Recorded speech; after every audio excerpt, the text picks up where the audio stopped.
services in Juneau at 8585 Old Dairy Road in the K Plaza and at tongusfcu.com. Federally insured by NCUA.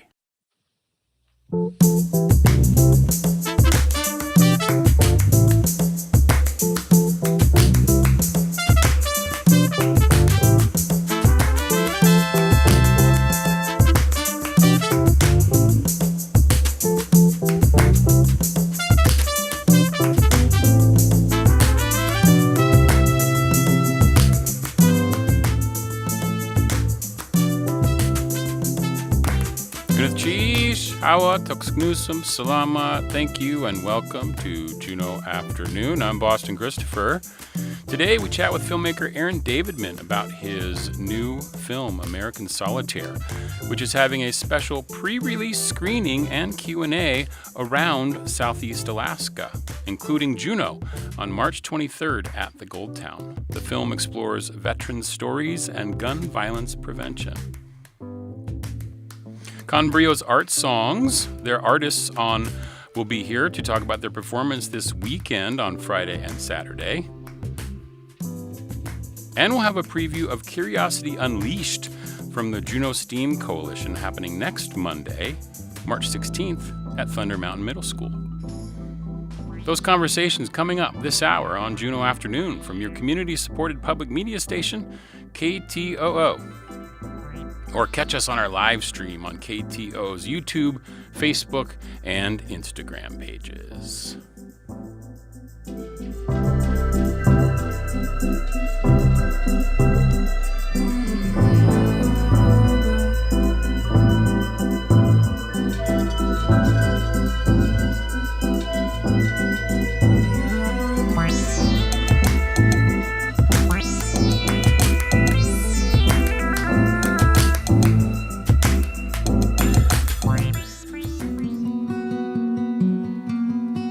This week is KTOO's Spring Membership Drive. Your contributions as a donor and member to KTOO make shows like Juneau Afternoon possible. Local stories, local people, local connections. Supported by you and this community of Juneau and beyond. Now is the time to renew, offer an additional gift, or if you haven't become a member yet, it's a great time to become a new member of KTOO. You can become one with your donation at ktoo.org. Gwyneth Cheesh. And your support also makes possible this exciting announcement. Rain Country, the weekly television journal of the places, faces, and activities of Southeast Alaska, it's returning to KTOO tomorrow, March 12th. Tune in Thursdays at 8 p.m. for weekly revival episodes from this classic series. Watch on KTOO 360 TV, on the Apple TV or Roku apps, or online at ktoo.org/TV. Welcome back, Rain Country.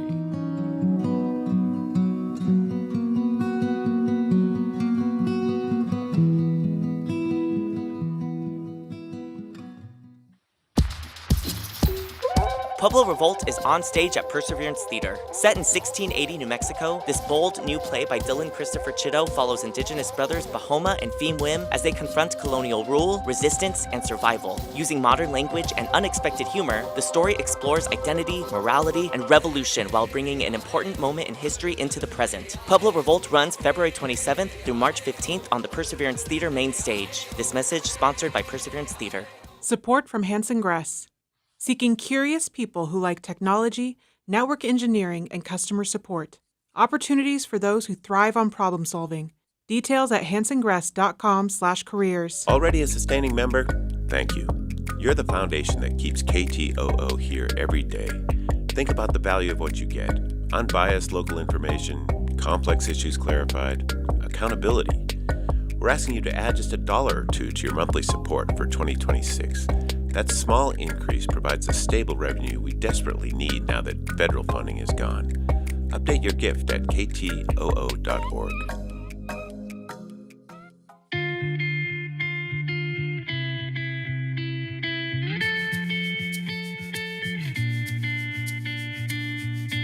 You are listening to community-supported Juneau Afternoon on KTOO at 104.3 Juneau, 91.7 Juneau Bay and online at ktoo.org. I'm your host, Boston Christopher. You can also join us via our live stream on KTOO's YouTube, Facebook, and Instagram pages. Juneau audiences may have some familiarity with my first guest's work. Aaron Davidman directed Marcus Gardley's epic The Road Weeps, The Well Runs Dry at Perseverance Theater back in 2013. His play, Wrestling Jerusalem, was presented at the Jack by Perseverance Theater in 2016. And the film version of Wrestling Jerusalem screened at the Juneau Jewish Film Festival in 2019. Aaron has spent significant time in Southeast Alaska, and his new project, American Solitaire, had its genesis as a play that was read in Haines in 2021. Now it's his debut film as a director. It explores our nation's complex relationship with guns through the eyes of a wounded veteran. Aaron's bringing the film on a Southeast pre-release tour to Haines, Skyway, and then Juneau on March 23rd at the Gold Town. He will be in town for the film and a Q&A after, but he joins us now via video. Gunneth Chish Igudi, thank you so much, Aaron. It's a pleasure to have you here. Where are you right now? I'm in Berkeley, California right now.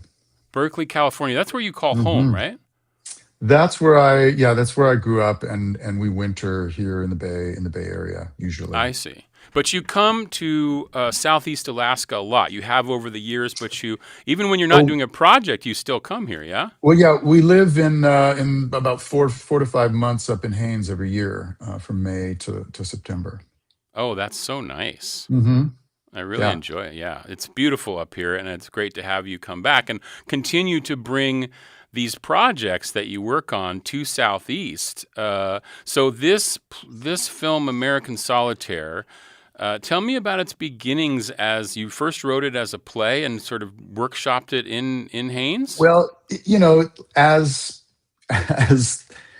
artistic projects goes, Boston, they take circuitous paths often. And this initially was a full-length play with many different characters, 20 different, kind of a monologue-based survey of some of these issues around guns in America. I traveled around the country off and on for about a year, talking to people about guns and trying to really learn.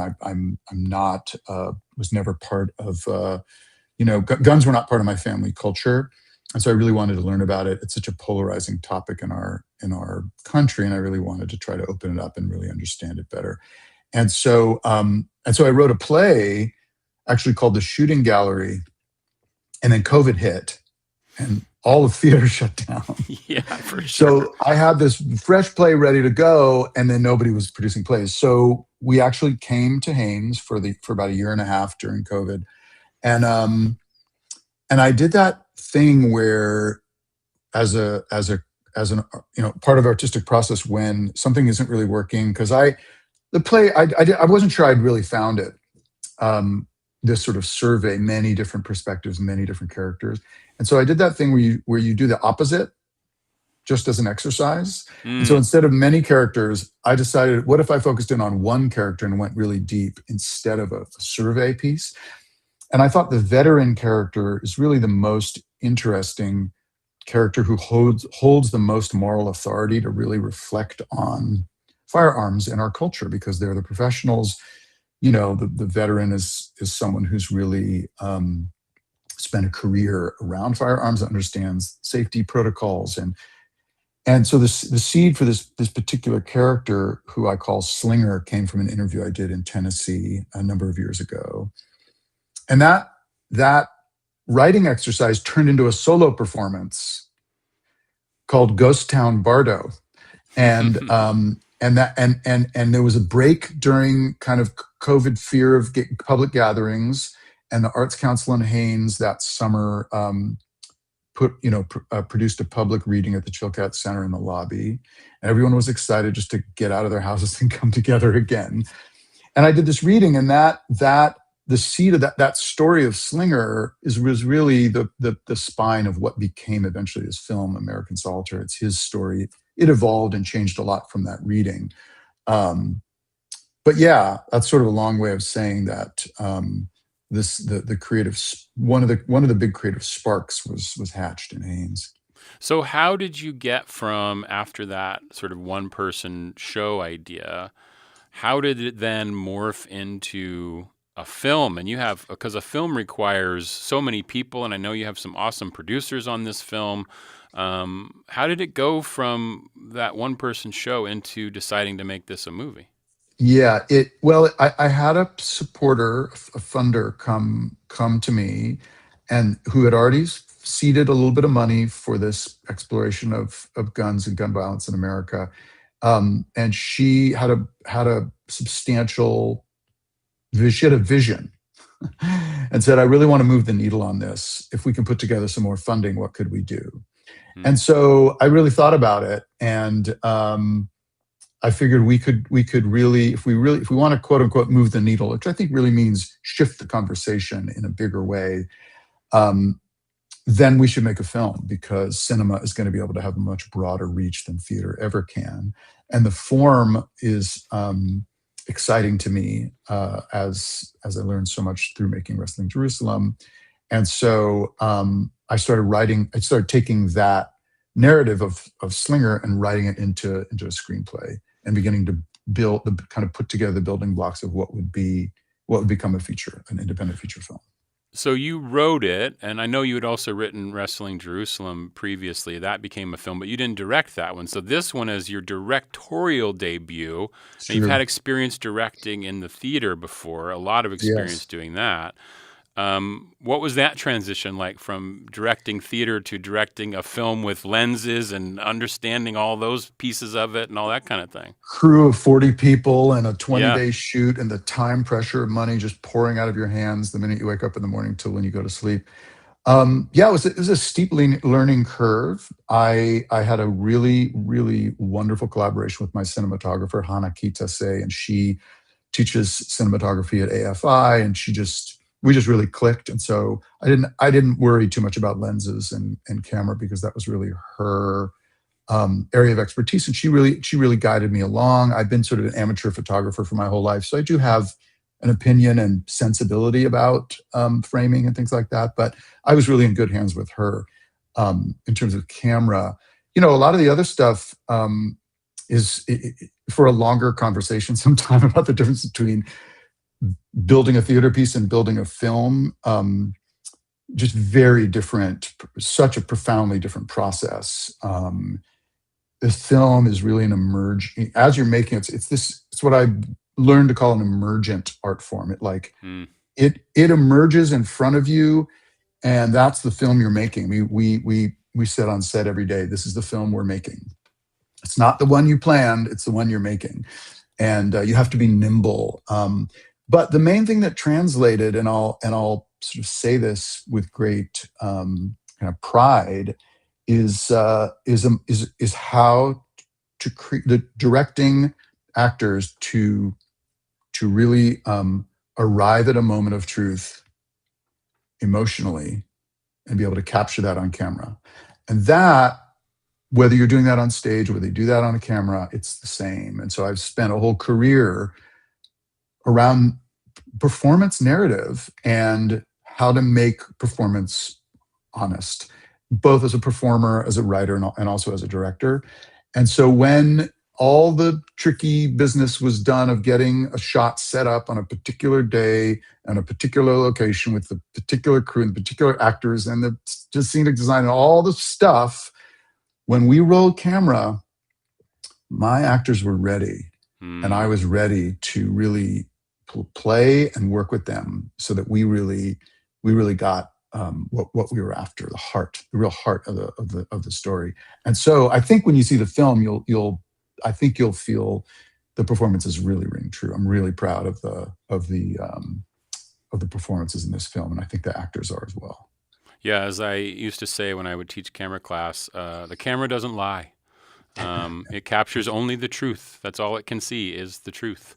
It's so interesting. So then the question becomes, why are we so lucky to get a pre-release tour here in Southeast Alaska? What's this all about? Hey man, I'm the lucky one to have communities in Southeast that want to see my work. It's about connecting with community. I mean, the whole reason I made the film is so that we could come together in a dark room, engage with this material, and have a conversation. I mean, that's really the whole point. It's not about getting it on Netflix to stream to as many people as possible around the world at home on their couch. It's about community. It's about conversation. I think one of the kind of underlying themes, it's not a bold theme, but it's beneath this, it's in the subtext of this whole film, is the issue around masculinity and isolation, and how that can turn to violence, whether it's self-inflicted or inflicted upon others. And I think that one of the kind of meta exercises of a film like this is to invite people to come out and be together and experience the film and then talk about it, because we're living in a time where actually the World Health Organization last year put out a study, or put out a statement that there's a loneliness epidemic worldwide. 1 in 7 people or something like that, meaning that they're having a debilitating level of loneliness. And so I just feel like one of the things I can offer as a filmmaker is an invitation to come be together, don't be lonely, and connect around story, which, as you know, as a theater artist, that's what we do. That's what we're good at. We're good at convening community around story. And so I love Southeast Alaska. I love the communities that I have relationships with. And I want to engage with them and you around the film. So Yeah, and I that's know why we I'm were talking coming. about it before we went on air that it's our membership drive week this week, but you serve on one of the boards there at KHNS in Haines. That's And right. so you're a lover of public media as well, and so I'm a sharing lover with of public, yes, and I'll give yeah. a shout out to K2 and to all the listenership to step up and make a contribution during the fund drive, because especially during because of the federal cuts, all of community radio in Alaska has to do some extra duty, and Yeah, it's yeah.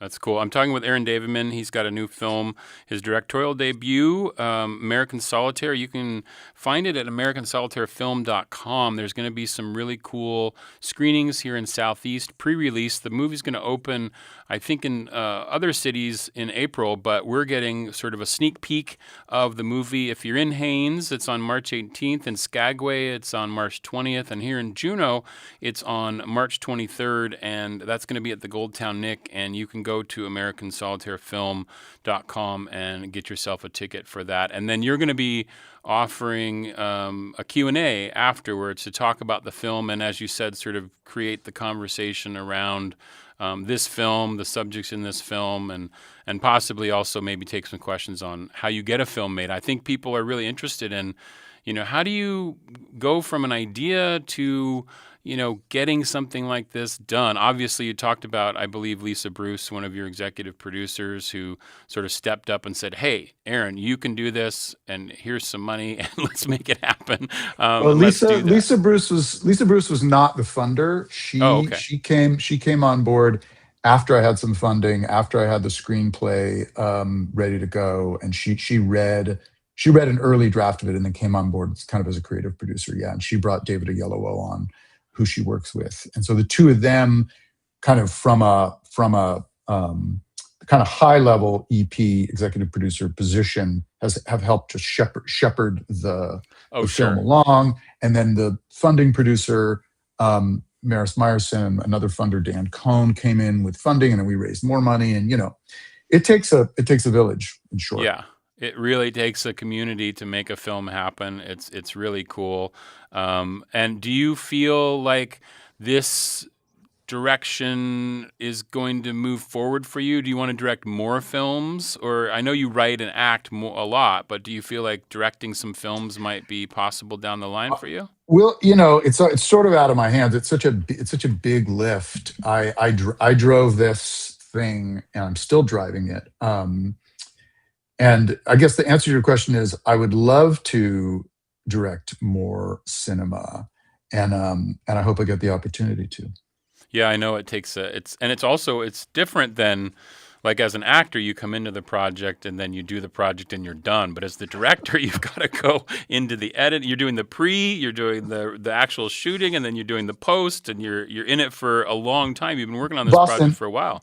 Boston, we wrapped picture 2 years ago, March 2nd. Wow. And my actors have gone off and done, I mean, Josh Close has done, 3 films and 2 TV shows. And I mean, these people are off and doing their careers. And I'm like still staring at their same mugs, in the edit bay. So, well, the edit's long been finished, but still. Yeah. Yeah, I understand what you mean. That's so fun. Well, Aaron Davidman, thank you so much for joining us on Juneau Afternoon to talk a little bit about American Solitaire. You can go to americansolitairefilm.com to find out more information. That screening is Monday, March 23rd at 6:30 p.m. at the Goldtown Theater. You can get your tickets and info at that website, americansolitairefilm.com. Learn a little bit about it, see the trailer, and some other information about people involved in the film. Aaron, what a great pleasure to see you again and to chat with you. Thank you so much. Nice to see you, Boston. Thanks for having me. This is Juneau Afternoon on KTOO. We'll be right back with Brio. Hi, this is Deb Reifenstein. KTOO has been part of my daily routine for many years. I love K2 because it's live and local. The impacts are both big and small, everything from trusted national and local news to my enjoyment of Mama Stanberg's cranberry relish. I'm grateful for our local volunteer DJs, enjoying their music and commentaries. After Congress eliminated all funding for public broadcasting, I made the decision to increase my giving. K2's importance was made crystal clear during the glacial outburst, with staff on site during the entire event. Not only could I get current flood levels, but also drone coverage, live cams, and many articles written by K2 staff. I count on K2 for this type of reporting. I hope you'll join me in support of KTOO by becoming a member and giving as generously as you can at this critical time. You can make your donation at ktoo.org. Thank you. Support for Juneau Afternoon comes from Heritage Coffee Roasting Company, providing Juneau with locally roasted coffee for over 40 years, with cafes and drive-through locations throughout Juneau. More at heritagecoffee.com.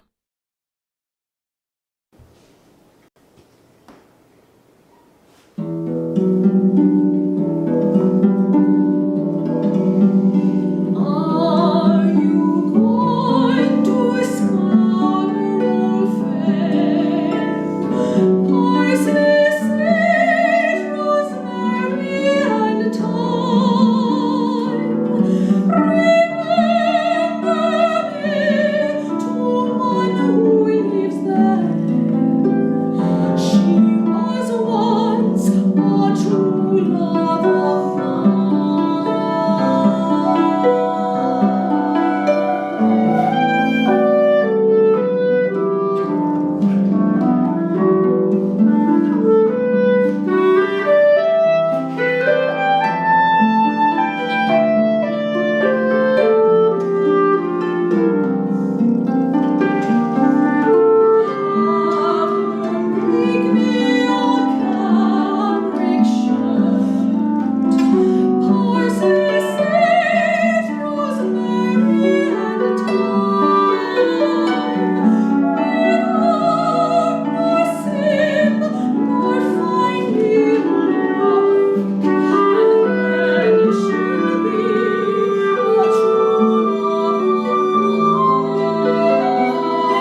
This is Juneau Afternoon from your listener-supported public media station, KTOO. I'm your host, Boston Christopher.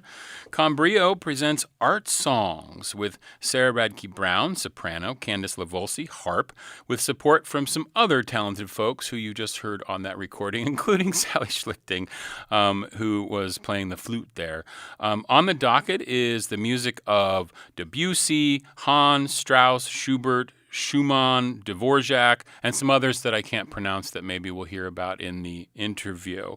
Performances are this Friday, March 13th, 7 p.m. at Chapel by the Lake, and then on Saturday, March 14th at 2 p.m. at the Alaska State Museum. Concerts, as always, with Brio are pay as you can. And I am pleased to welcome to the studio now Candace, Sara, and Sally. Gunachish Hatyadi, thank you so much. It's a pleasure to have you all here. Candace, Wasiati, how are you today? I'm excellent, thank you. Thank you so much for being here. Sara, nice to see you. Nice to see you as well. Thank you for so having much. us. And Sally, welcome back, as always, to the program. Thank you. Happy to be here. Brio's been busy this season. Yes, we have. Yeah, so you tell me a little bit about how this performance, Art Songs, came about. Oh, I got an email from Sara. She said, like to do this. And so I was thrilled, just thrilled to hear about this idea. And wonderful to have Candace come from San Diego to play harp. And yeah, lovely program. So Sara, so it sounds like you're the inciting action here. Like, where did this idea come from? What were you thinking when you thought of Art Songs? So years ago, Candace and I, and Sally actually, played for a concert at the Shrine of St. Therese. It was the Aves at the Shrine that the Juneau Lyric Opera used to produce. And Candace came up for performance, and I said, oh my goodness, Candace, we've got to do an art song recital. I mean, it would just be lovely to do a whole song with, a whole recital with harp. And she agreed. And, I recently left JLO and to pursue, between Vox Borealis and just my own desire to do some solo work. I brought the idea back up to Candace and I said, hey, how do you feel about the idea of revisiting that solo recital with harp? And she said, yeah, let's do it. So then I said, well, Sally, Brio is into chamber music, producing chamber concerts. So I said, how do you feel about this? Yeah, more than happy to. That's so great. So what does Art Songs mean? What does that encompass? Ooh, well, art song, you have arias that come from operas. And art song really is more of the style of chamber music and the salon music, when you perform for your friends in your house, or small recital work. They're generally, love songs, and oftentimes they're accompanied by piano. Especially like the romantic period. Debussy, Schubert, Schumann.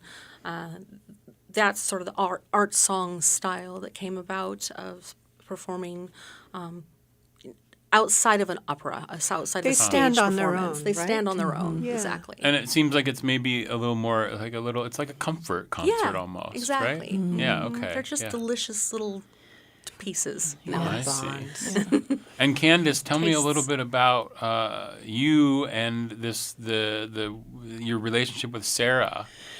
Okay, well, it starts with I play with the Juneau Symphony, and I've been coming up for 22 years now. Oh, wow. Yes, and a former conductor, Kyle Wiley-Pickett, was a conductor in Northern California as well as here, and ended up purchasing they got a grant and purchased my old harp. Alexander the Great is his name.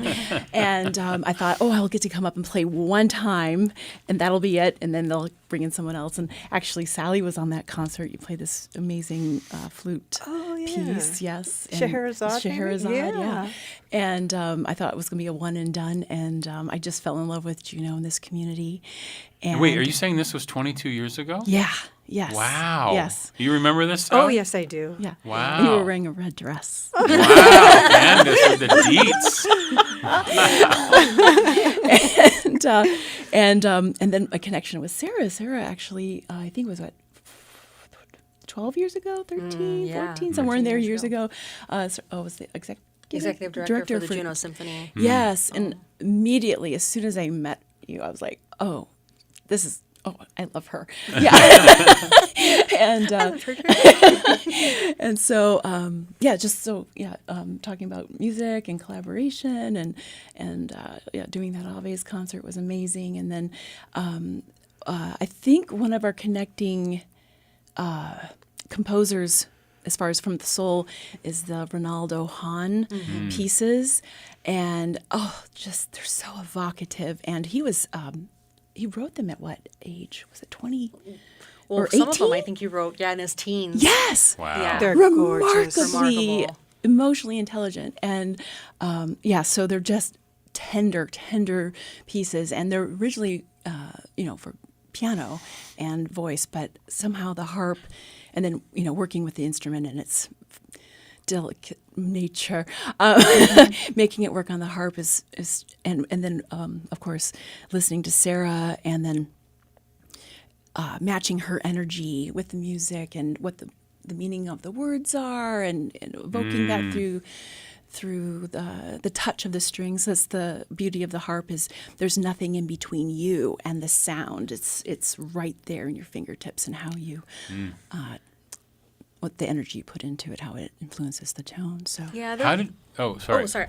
Go ahead. I was just going to say, there's not a lot of music written specifically for voice and harp, and so in my search for pieces, it became let me see if I can find a recording of this being done before, so that I knew that whatever I was handing Candace, at least it's doable. It's doable, because she's done a lot of transcription work to make a lot of these pieces work for this concert. It is amazing. So interesting. The handwritten notes she's written in her music. I'm just like, oh my goodness. I'm sorry, Candace. No, I didn't even give you so much work to do, but it's so much fun. Candace, She's amazing. how did you get started with the harp? When did that come into your life? I fell in love with it at age 8. 8? Yes. I saw a harpist at the World's Fair in Spokane.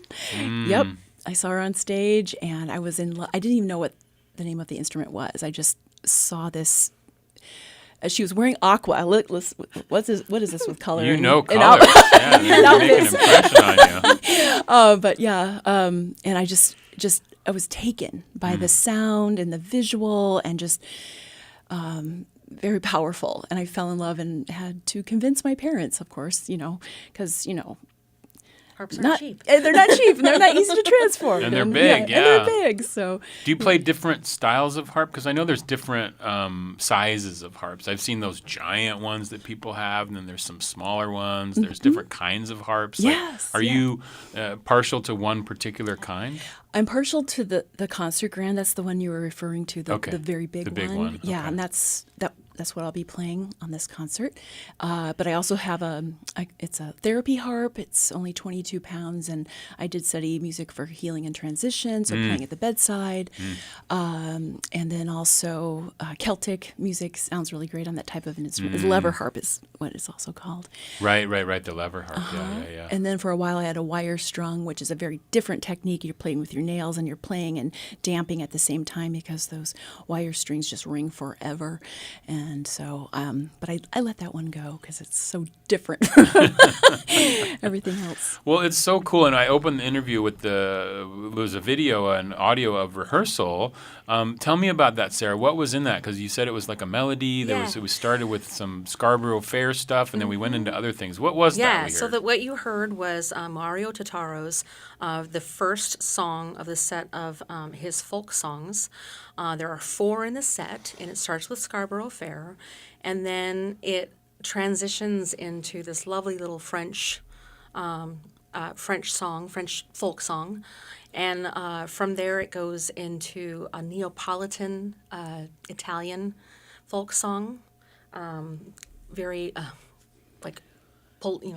take your heart out, kind of depressing. The words are very evocative. And then the final set of the piece is a Russian folk song.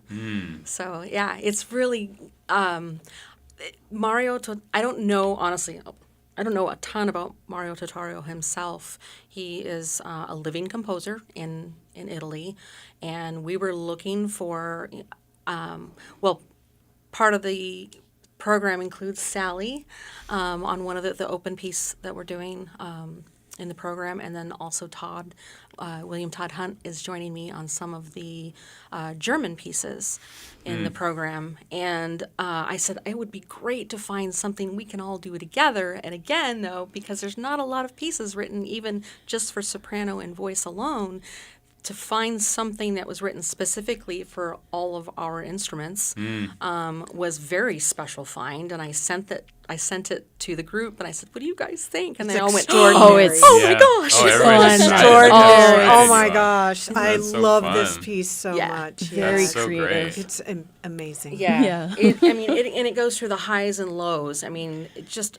fun, flirtatious, childlike in some places, and then really, honestly, down to the depths of, the darkest depression. So This is Juneau Afternoon. We're talking about Art Songs, which is being presented by Brio this Friday, March 13th at 7 p.m. at the Chapel by the Lake, and then Saturday, March 14th, 2 p.m. at the Alaska State Museum. Concerts are pay as you can.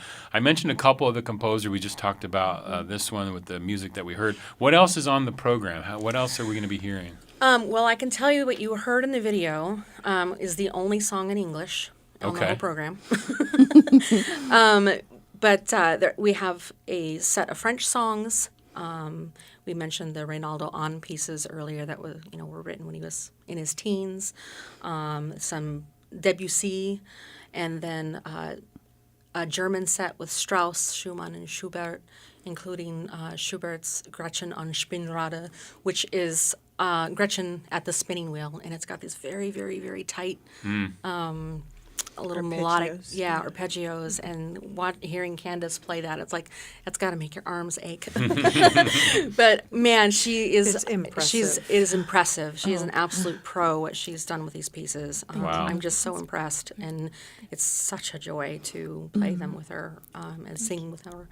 And then we have Rimsky-Korsakov, The Nightingale and the Rose, kind of inadvertently. There's a lot of references to night and nightingales in this, and it was purely by accident. It was not intentional. It just happened to flow that way. Maybe it has to do with the cozy nature of the Maybe. music. I don't know. Yeah. That could be interesting. And it's interesting when you mention that some of them are in, obviously the different languages and stuff. Do you speak those languages, or do you figure out like, okay, I'm going to sing in French. I need to know what those words are, and so I'm going to look up what the meaning of this is, and that's what you kind of do? Because it's always in like the repertoire of songs, right? For Yeah. people? So part of my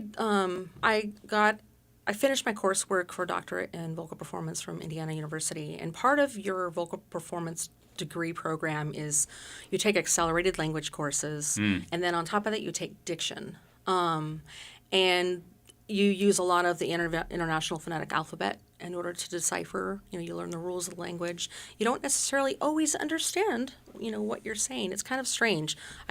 I tell people oftentimes, I make the joke that I could string along, French, German, Italian into one sentence, but if you ask me to say the whole sentence in one of the languages, I'll probably struggle. Because it's just, there's so much information that's crammed into you during the degree program. You don't necessarily always retain it.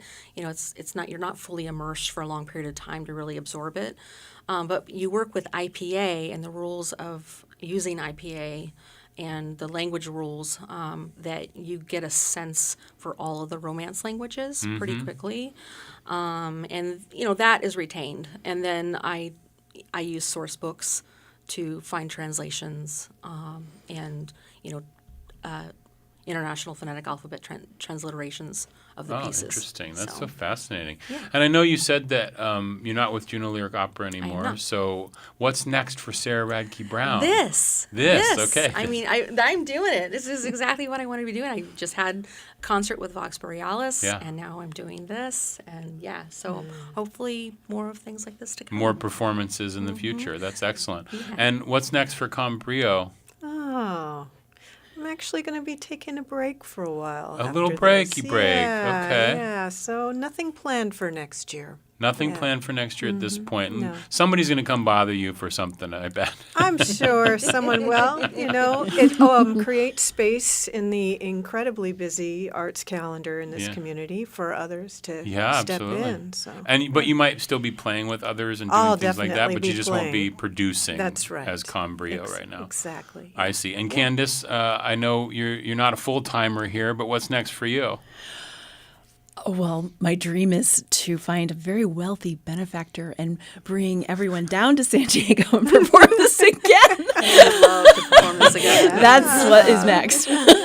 Or even coming back up here to Juneau and doing it again somewhere in Southeast Southeast. Alaska. I love that. That's so good. Well, it's Art Songs. Brio's presenting it this Friday and Saturday. Fridays at Chapel by the Lake. Saturdays at the Alaska State Museum. Concerts are pay as you can. You can find Brio on Facebook and see some great information. I can just quickly show here for those who are watching on the stream the poster for the concert, a lovely poster, and music for voice and harp. That's what you're going to be hearing this Friday and Saturday. Candace, Sally, thank you. Sarah, Sally. I went to say Sally before I finished saying Sarah. Candace, Sarah, Sally. Thank you so much. It was a pleasure to have you on the show today. Thank you. Cheesh. This is Juneau Afternoon on KTOO. You're listening to KTOO's Tlingit Word of the Week. This week's word comes from Kakhl'at Florence Marks Shakely. And the word this week is Kutlayanaha. Kutlayanaha. That means star. And here is a sentence. Kutlayanaha tutinuch keqnasate. We always see stars when the weather is cold. Let's hear it again. Kutlayanaha. Star. Gunesh Chish Tukhune Lance Twitchell, Goldbelt Heritage Foundation, and the University of Alaska Southeast for this audio. Kakhl'at Florence Marks Shakely is Tlukach Adi and a child of a Chukanidi man. She grew up on Mark's Trail in a family that used Tlingit as the primary language and were involved in documenting, teaching, and publishing in Tlingit. She has taught the language at all levels and has served as the teacher of teachers in the Juneau area for decades now. And tune in next week for another Tlingit Word of the Week from KTOO. As a Southeast Alaskan, you value the content heard every day right here on KTOO. I'm Sean Spruce, host of Native America Calling. This year, NAC celebrates its 30th anniversary. 3 decades of broadcasting every weekday to radio stations across the country. Like many of our partnering stations, KTOO pays to air NAC. Shows that feature engaging, Native-led conversations on a wide range of timely topics and pressing issues. It's no secret public media is at a crossroads, which means KTOO needs your support to continue delivering the programming listeners like you appreciate.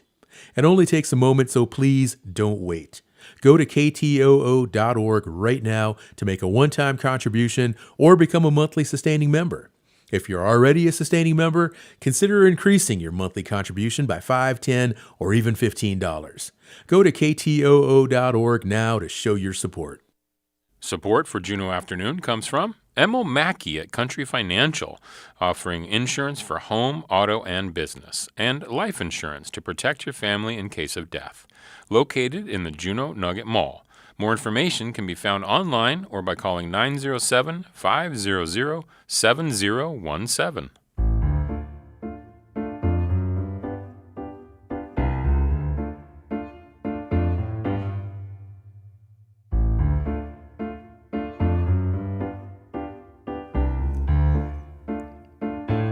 You're listening to Juneau Afternoon from Studio 2K at KTOO, dedicated to Carolyn Hobbs Peterson. I'm your host, Boston Christopher. The Juneau STEAM Coalition is hosting Curiosity Unleashed, a community STEAM event for K through 6 families. It's coming this Monday, March 16th, from 5:30 to 7:30 at Thunder Mountain Middle School. The theme for this year's event is cycles and spirals, patterns and process. We'll find out what that means here in just a second. I'm joined by Yvette Sidden and Brenda Taylor. They join me now in the studio to share more. Gunath Cheesh, Wasiyati, how are you, Yvette? Thank you. I'm great. Thanks for having us. Of course. And Brenda, how are you today? Wasiyati? Great. Thank you very much. Okay. So this has been, how many years has Curiosity Unleashed been going on now? Do we know? So we think this is the 8th one. It wasn't eighth one. called Curiosity Unleashed the first couple of times. Okay. But I think the first one was in 2017, actually. And then we took a couple of years off for COVID. I don't know what you're talking about. Anyway. So Never mind. Those years, I don't even know what those years Yep. are. Block them out. Block them out. So this year's theme, well, first of all, let's start with what is the Juneau STEAM Coalition? Let's set that table. We are a group of community, really volunteers. It's a mix of interested community members, local STEAM experts, and people just really interested in connecting the wealth of STEAM experts in this town with our classrooms and students for learning opportunities. Okay, and what is STEAM? Science, technology, engineering, arts, and math. Okay, great. And so this is this like a loose coalition of people? This is just people who are interested in wanting to be on the coalition? So at this point, yes, very loose. We started 10 years ago, and we met monthly, and we were bigger, and we did a whole lot of other things and newspaper columns and STEAM summits, getting STEAM organizations together, and a little bit more like lobbying to the legislature. Anyway, a variety of things, a database. We did a networking for teachers and STEAM experts. I see. And we got exhausted trying to do all of that. So this is the thing that is also very exhausting, but it's very clear that the community was really interested in continuing it. So we've been like, okay, we can make this thing continue to happen, and it's worthwhile. I see. Okay. So this particular thing, Curiosity Unleashed, tell me a little bit about that. What's going to be happening on Monday?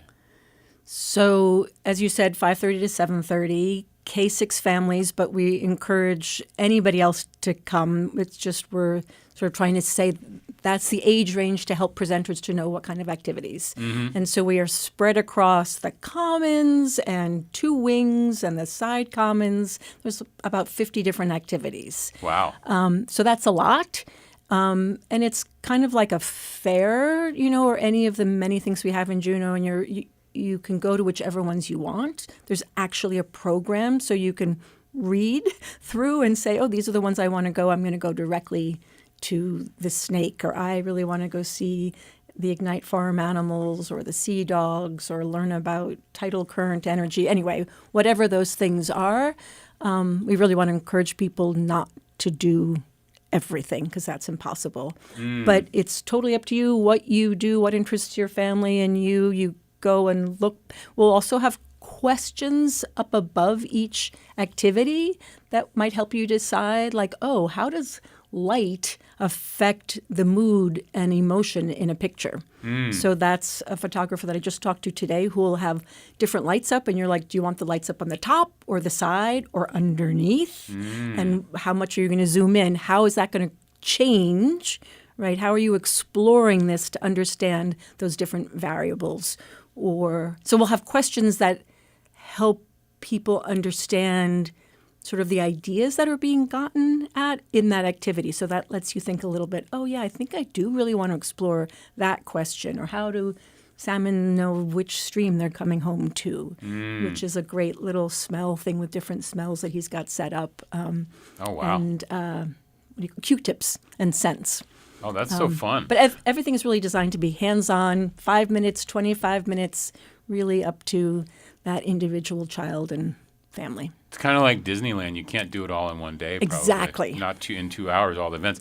Now, I heard somewhere, I think it was someone in our newsroom was talking about this, that there's like 40 or so groups that you have involved. 50. There's actually 50. So each one of these activities is set up by a different group? Yeah. I mean, we have like several fishy activities from NOAA, but that's also, we've got UAF fisheries and UAS undergraduate fisheries. So we have kind of a fish section, but let me see. Yeah, it's a lot of, I think we've reached far into the community and have a wide range of people involved. I think that's really cool. And that says a lot about the importance of these elements, right? That these groups are willing to come, and they're not getting paid to do that, right? They're just coming to sort of help educate K through 6, and probably the parents that are there as well might get some education while their kids are getting it as well. But like they're really sort of sending out, it's part of their mission probably to make this happen, right?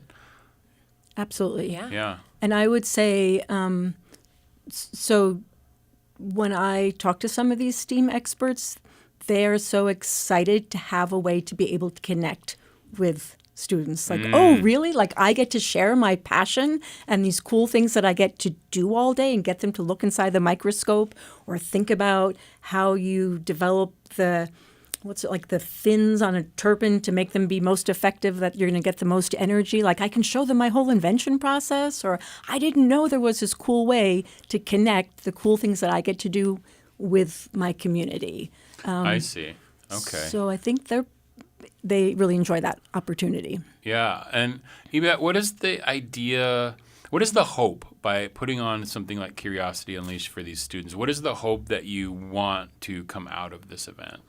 I mean, I think it could range, right? And I always think about the STEAM Coalition. It isn't just so that the STEAM experts can help teachers bring activities into classrooms. It really is a two-way. Just what Brenda was saying, it's exciting for us. We get stuff out of it too, to be able to go into a classroom, learn how to teach maybe about the science that we do. And remember that we got into doing this because we were really excited about science as kids, and now we get to do it in our day job. So it's a two-way street. But at Curiosity Unleashed, it could be anything, right?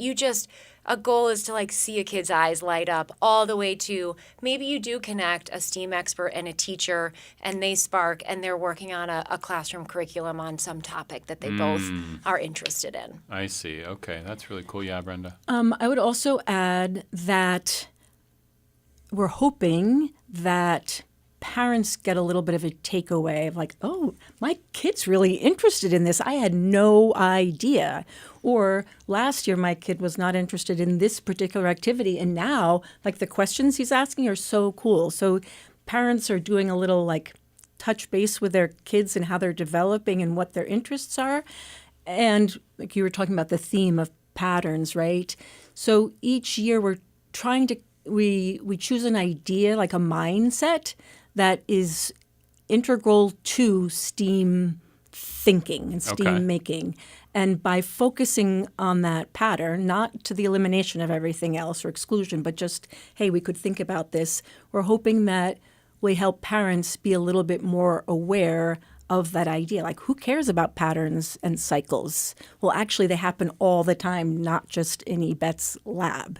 And so if, as a parent, I'm oh, patterns are important, I'm going to ask my kid, I'm not going to tell my kid how to sort, I'm going to ask my kid how to sort their dirty laundry or how to clean their room, right? If you're saying, how can I organize my room? It's a pattern of maybe everything that's a writing tool is going to go in one box. That's you're organizing your head to say, I'm looking for these categories and these types of things that show up in a similar way, and that's going to help me think of questions, think about how I might want to store, as simply as what's in my room. And then that's going to connect to, oh, I'm going to be a scientist, or I'm going to realize that odd and even numbers, there's a reason going on there. And if I understand what's going on in the pattern, math is not going to be something I'm memorizing, but a structure that I'm understanding and making sense of. I love that. Does that work? Yeah, that's awesome. They make me want to learn more about patterns. We'll see you on Monday. It made me think about those people who organize their bookshelves by color. Right, that's a choice. Or genre or whatever, but the color ones are really fascinating to me. They choose that pattern to do that. So again, the theme is cycles and spirals, patterns and process. I'm curious, is that something you let the people who are exhibiting there know as well, that's the theme? And then are they getting some of their activities to be sort of centered around that? I see. That's kind of cool. Yeah, go ahead. Sorry. No. So for instance, with the Weather Service, they come every year. Okay. And so they could certainly do the activity they've done before, but I think they welcome the opportunity to think about what are we going to do about the weather in a new way. So like, how are we going to look at patterns this year? Or Discovery Southeast, they're doing patterns in nature. Right. Or like John Harley said, he's bringing in a lot of clamshells and saying, from looking at the pattern on the shell, how can you tell what species that is? Oh, that's so So it's fascinating. sometimes a group that returns year after year and they do a different activity because of the theme. And sometimes it's a different group that's like, oh, I can connect to that theme, so I'm going to come. And sometimes they don't connect to the theme at all, and that's totally, totally fine. And Yvette, do you find, like, when you're talking to these students and stuff, like, do you see, like, the potential that they might end up, maybe taking your job someday? I'm joking in that way, but you know what I mean? Like, that's a hope, right? Like, we need the next generation. that maybe they come intern with you, or they start thinking about, do you see those eyes light up and be like, oh, that kind of, I want to do that kind of research? One of the things I'm most excited about this year at NOAA, we have strengthened our collaboration with the UAF fisheries graduate students and the UAS fisheries undergraduate students. And they've been helping us, as we've lost staff, still be able to do these community events. And for me, like, that's sort of the next step removed for me when I think about the next generation and getting people excited, right? And then they're there with fresh energy, getting the high school, the elementary school kids excited. So. Yeah, that's so cool. It's Curiosity Unleashed. It's a community STEAM event for K through 6 families. It's Monday, March 16th from 5:30 to 7:30. It's out at Thunder Mountain Middle School.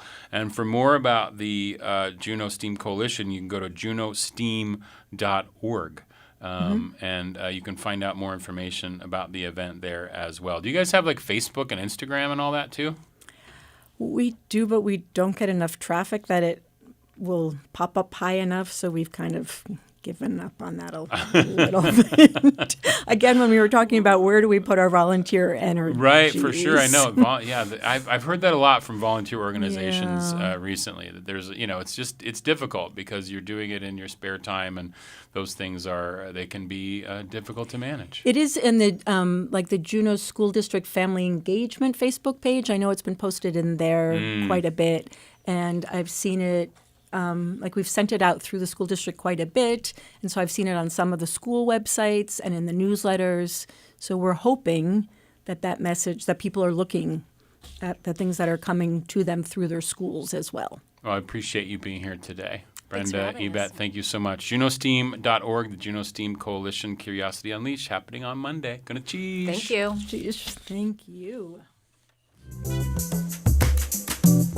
That will do it for today's Juneau Afternoon. Reminder, it is our spring membership drive. Your support makes shows like Juneau Afternoon and so much more here at KTOO possible. Become a member at ktoo.org.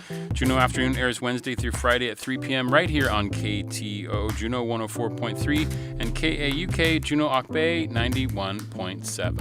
Find the show online at ktoo.org/Juneau Afternoon. Live stream archives are available on KTO's YouTube page.